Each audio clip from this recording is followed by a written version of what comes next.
Shubham alluded to the night not ending here earlier, well, I better keep seeing this energy for the rest of the night because 1033 Elm is hosting later and I hope to see you all over there. Stop advertising your house parties at these events. You're practically putting me to sleep at this point. Come on, Evan. Lie down. Let's talk about the importance of bedtime stories. Next up, we have the Rice Cabinet and some of their members performing a bunch of skits of cultural and children's stories. Yeah. Okay, that's more like it. In this skit, we will hear some bedtime stories from Taiwan, the Philippines, Thailand, and Turkey. Let's put it together for Rice!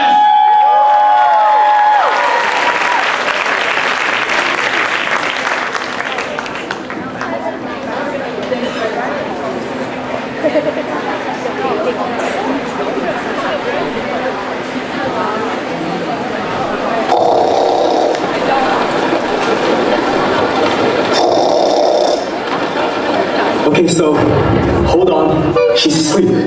Amy, wake up. Okay, so, for cultural evening, I was thinking we open with something impactful. Something that really communicates the depth of our shared... I think we should just tell a story. I haven't finished. Guys, which chair is mine? Okay, so we should start looking for story ideas. How was your sleep, Amy? I feel so sleepy. Hi everyone. They are the Rise. They are rare international students everywhere. I'm Sonia, and I will be your narrator, and they are your performers for tonight. What's that sound? Can I actually sit there? It's closer to the bathroom. And they grew up with very different childhoods. Different food, different weather, different levels of parental yelling. Ooh, be real everyone! That scared me. But they all had one thing in common.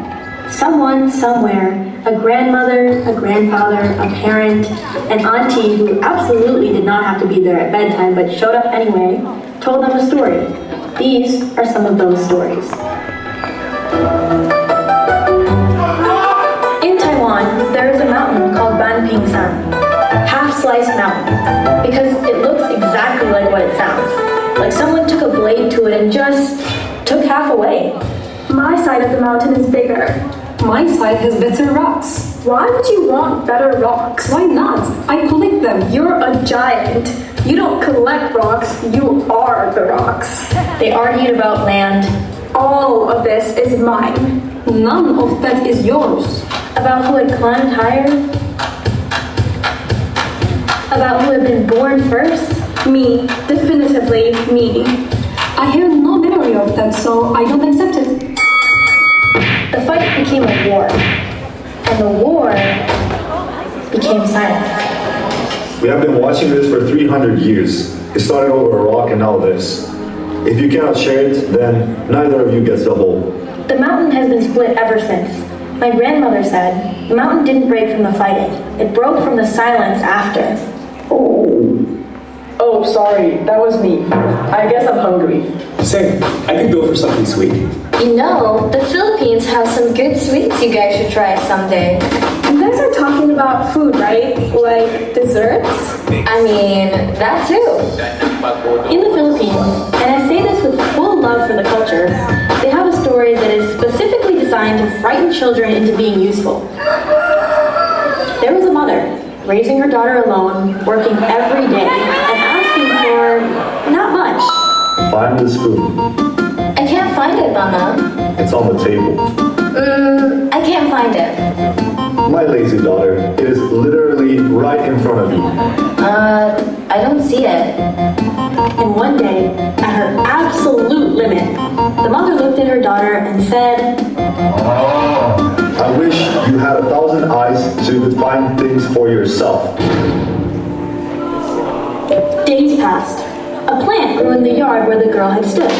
And when the fruit ripened and the mother came to harvest it, she saw hundreds of small eyes looking back at her. She recognized her daughter. Still looking, still searching, her daughter turned into a pineapple. My child. I guess the moral of this story is to eat pineapple? Wait, no. This story teaches the importance of respect for elders.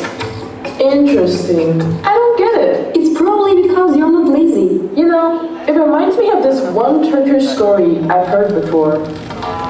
Turkish fairy tales are different. They don't end with happily ever after. They end with 3 apples fell from the sky.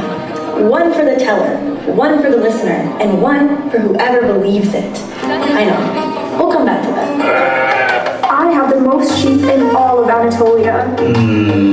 I don't believe you. Then count them. 1, 2, 3. Wait, is that 3 or 10? How many? Okay, let me do this again.